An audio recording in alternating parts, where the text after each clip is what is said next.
Estefa, muy bienvenida a Burgos. Hola. Encantado de tenerte aquí con nosotros.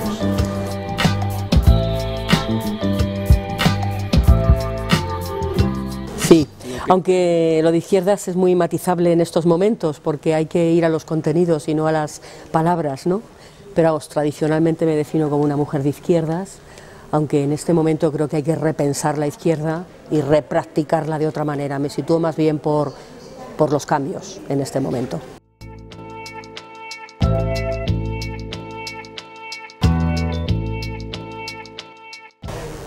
Mi casa es el espíritu de libertad que intuyo desde el Evangelio. Mi casa es los espacios de libertad en cualquier territorio y cómo rascarlos para liberarlos también en territorios tan diversos, ¿no? Una casa para mí fundamental es la casa diversa del feminismo. Sí que puedo decir que entrar en contacto con los movimientos feministas me amplió la perspectiva mental y la perspectiva existencial, incluso desde mi propia opción como mujer, por supuesto, como cristiana y también como religiosa, que es esta forma que tengo de estar en la Iglesia.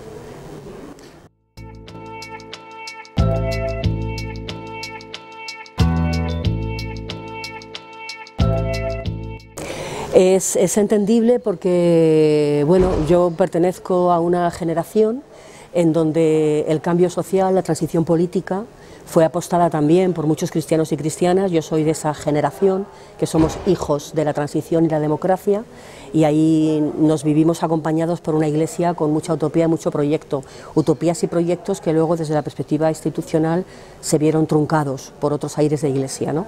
Entonces, hemos seguido haciendo camino, muchos de nosotros y yo en concreto también con los movimientos sociales, y este momento eclesial que tenemos actual lo vemos como un momento de gran esperanza, aunque también es cierto que desde la perspectiva de las mujeres somos también cautelosas, pero no deja de ser un momento de esperanza, y sobre todo es como la oportunidad para recuperar una iglesia más alternativa, más de éxodo, más periférica y todo esto.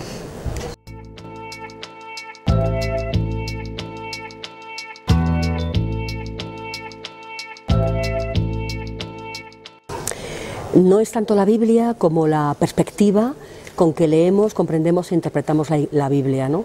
Entonces desde ahí es muy importante desde qué hermenéutica, ¿no? Y ahí uno de los grandes elementos de liberación ha sido la hermenéutica de la sospecha. Primero de alguna manera iniciada por las teólogas feministas norteamericanas y luego por muchísimas otras teólogas en muchos lugares, incluido en España, ¿no? La hermenéutica de la sospecha es que aquello que no es liberador para las mujeres no puede ser canon, podríamos decir de una manera simplificada. La cuestión es cómo rescatar tradiciones liberadoras para las mujeres en la Biblia, porque existir existen, ¿no? Yo siempre pongo el ejemplo desde qué criterios se eligen litúrgicamente las lecturas que se proclaman en las bodas, desde qué criterios, o el mismo texto de Corintios 13 al que haré alusión hoy, ¿no?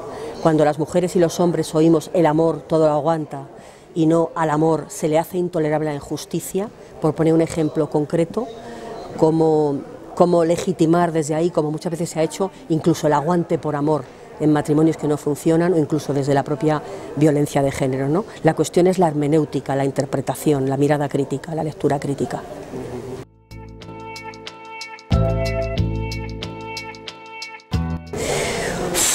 Mucho. Lo primero de todo es que la pasión y la razón no son contradictorias, que la teoría y la práctica no son contradictorias. Yo creo que el elemento masculino ha reproducido mucho más los dualismos. Las mujeres, quizá también porque hemos sido mucho más víctimas y hemos sufrido más las consecuencias de este dividir la vida en lo superior y lo inferior, aspiramos a experiencias y a perspectivas de vida más integrales, ¿no? Entonces todo el tema de romper los dualismos, lo masculino, lo femenino, todo el mito de la complementariedad, que es un mito al servicio de los varones, ¿no? Las mujeres reclamamos la reciprocidad, la mutualidad, la comunidad de iguales, unas perspectivas más integrales, ¿no? La pasión y la razón, el compromiso y el canto, la fiesta y el duelo, la esperanza no está reñida, por ejemplo, con el dolor, que es de alguna manera lo que significa también la simbólica del parto, que aplicada a la comprensión de las luchas sociales, por ejemplo, tiene también mucho sentido, ¿no? yo creo que muchísimas cosas, ¿no? Nos perdemos lo que piensa y siente la otra mitad de la humanidad, podríamos decir.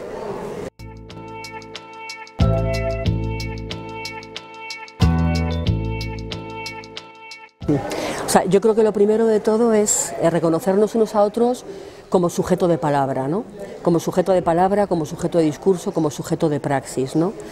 Y desde ahí también de construir nuestras ideas y nuestras prácticas desde la perspectiva feminista, ¿no? Esto que decíamos de la hermenéutica de la sospecha, de construir una forma de ser varón y de ser mujer, acudir también a las tradiciones marginales en nuestras propias raíces espirituales y eclesiales, ¿no? Por ejemplo, las místicas en la Edad Media, muchas místicas cristianas, algunas reconocidas como tales, incluso otras como heréticas, aportaron una gran sabiduría en esta construcción de una iglesia también que recoge la sabiduría de las mujeres, ¿no? Con círculos de sabiduría, como por ejemplo Jadwe de Amberes, ¿no? En cuyos círculos participaban muchos varones, ¿no? O sea, un poco analizar nuestra práctica y nuestra teoría y, por supuesto, beber de la fuente de la teología feminista para entrar en esta deconstrucción de lo que es ser hombre y de lo que es ser mujer, ¿no? Desde otras claves.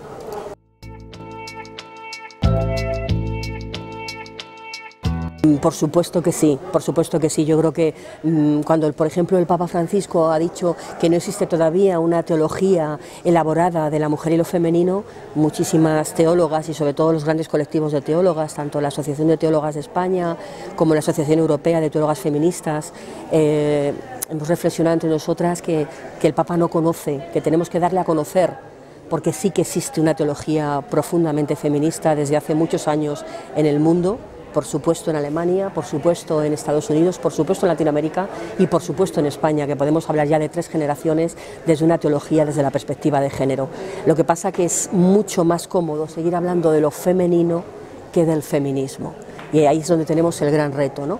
Las mujeres no aspiramos a complementar nada, aspiramos a ser personas en plenitud y también al acceso de la plenitud de los ministerios, ¿no?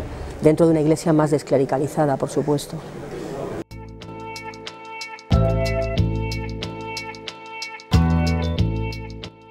La resistencia y el buen ánimo no es patrimonio de las mujeres, es patrimonio de la humanidad. Lo que pasa que quizá porque nos hemos visto envueltas en condiciones mucho más adversas, nos hemos hecho como expertas, ¿no? Yo creo que son tiempos de resistencia y de propuestas, que las mujeres históricamente hemos resistido, pero también hemos hecho propuestas, y el buen ánimo yo creo que es algo que en estos tiempos tan duros, en la sociedad española, por ejemplo, sociopolíticamente hablando, es importante mantener este buen ánimo, ¿no? Este sentido de buena noticia del Evangelio. Creo que la resistencia y el buen ánimo tienen cuerpo de mujer, pero también la propuesta. Las mujeres hemos hecho propuestas en la historia, otra cosa es que la Iglesia o otras instituciones muchas veces hayan hecho oídos sordos a esas propuestas. No somos mujeres de resistencia, pero también de propuesta, ¿no? La resistencia tiene que pasar por el empoderamiento, ¿no? Porque si no, las mujeres no queremos solo aguantar, queremos vivir en plenitud, ¿no?